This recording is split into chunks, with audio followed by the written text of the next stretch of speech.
David. Unfortunately, I couldn't bring my object to artifact today. That artifact would be a full-face just G3 helmet. It's used for indoor skydiving. My work is really anal about taking stuff away from the workplace, so they don't let me. So, ever since I was a little kid, or as far as I can remember, and I'm sure as everybody else, as kids kind of had this dream, my dream was to be able to fly. And with indoor skydiving, like my dream was able to become reality. So, indoor skydiving has been around for roughly 50 years. It originated in the state of Ohio. I think at that moment, and I think it was 1964, the company was worth about $1.6 million, and they sold it now. Now it's worth like a ridiculously large amount of money. So like I said, the full face would have been my object I would have showed you guys. It's really cool. If you guys want to check it out, you guys can just look it up online. It's really cool. So the sport itself has grown rapidly since then. It's grown to the point that now, like present time, it's trying to make its way into the Olympics, so it can be a sport in the Olympics and people around the world can compete. That being said, the difficulty of the sport is very difficult. Obviously, if it's trying to make its way to the Olympics, just as any other sport, wrestling, anything, all Olympic sports you can think of is, to a certain extent, very difficult.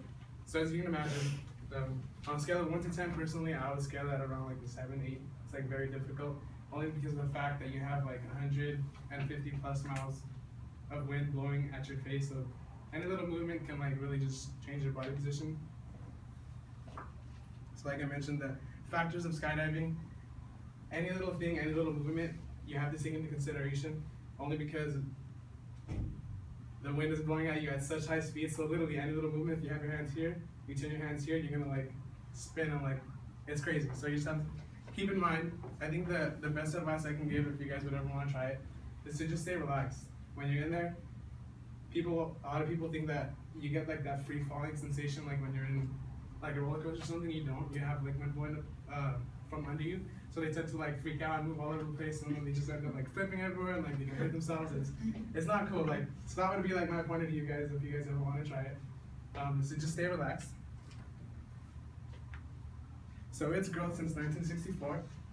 As tunnels, in 1964, I believe there was only one other tunnel, or one tunnel open, and that was in the state of Ohio. After that, a couple years later, they opened another one, and up to this point, 140 plus tunnels have been created since then, and they're continuing to grow. They're spread all over the world. Any place you can think of, like Europe, England, like they just have wind tunnels everywhere.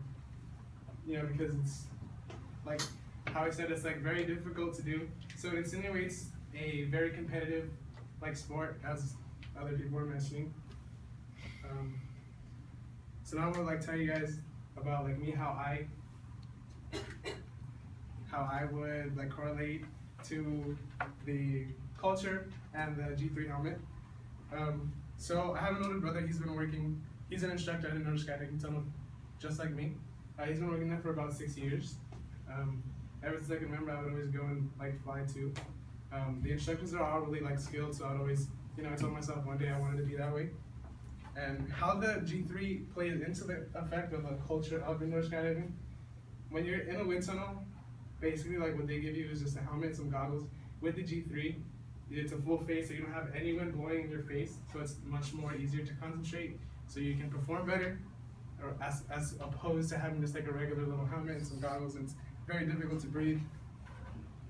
So I started bringing that up about like 2 months ago, and like I mentioned, like the difficulties or whatever, there's 4 basic positions of flying. You have belly flying, you have sit flying, you have back flying, you have head down flying.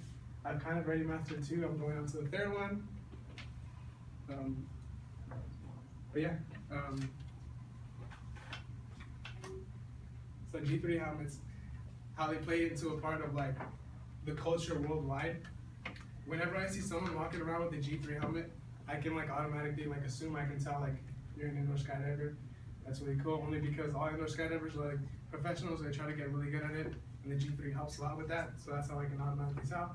I have my own G3 helmet, so I'd like to like, that was like the seal of the deal for me, where I felt like I was a part of that culture, just because I can like see them, and it's like really cool.